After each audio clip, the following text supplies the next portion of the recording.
Did you know that you don't need to bring extra wires to repair a beacon station? Yeah, you heard it right.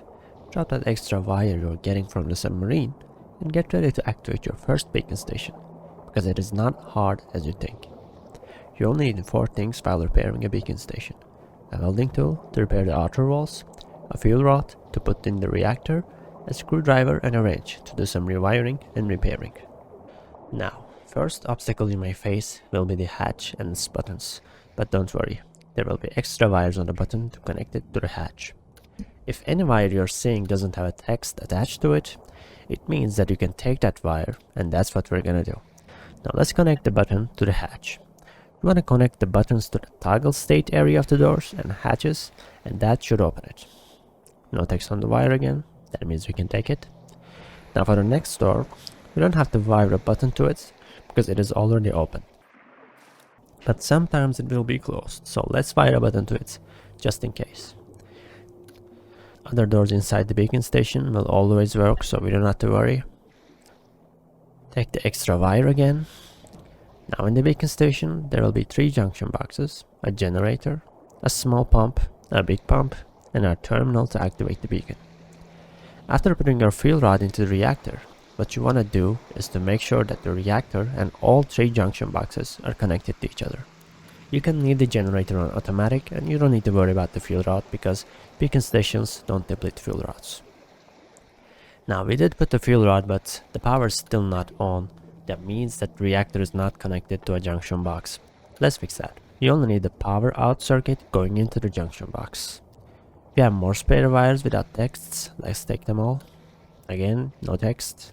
Let's check the other junction box because all 3 junction boxes need to be connected to each other. So these 2 need to be connected to each other as well.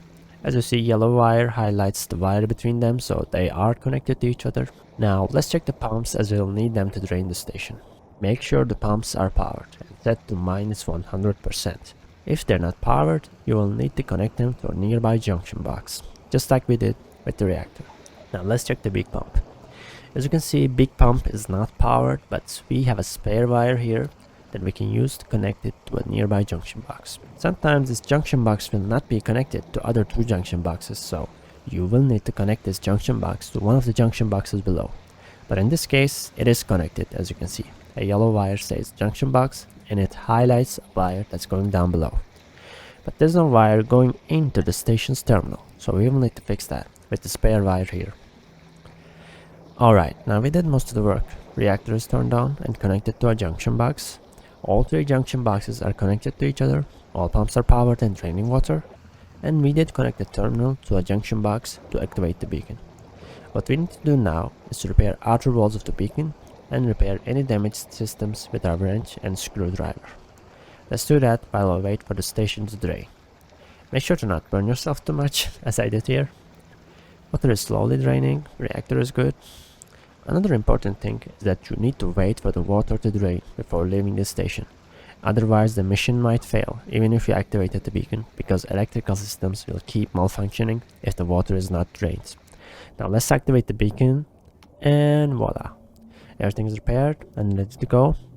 Now I want you guys to do your next beacon mission by yourselves. And if you get stuck on a specific part while repairing the station, feel free to ask in the comments and I will try to answer your questions to the best of my ability. Also, if you already know most of this and want to start improving your submarine with some basic wiring, you can check out this video. In that video, you will learn to do your first wiring project if you haven't done wiring before. And that's all folks. See you all later in another video. Bye bye.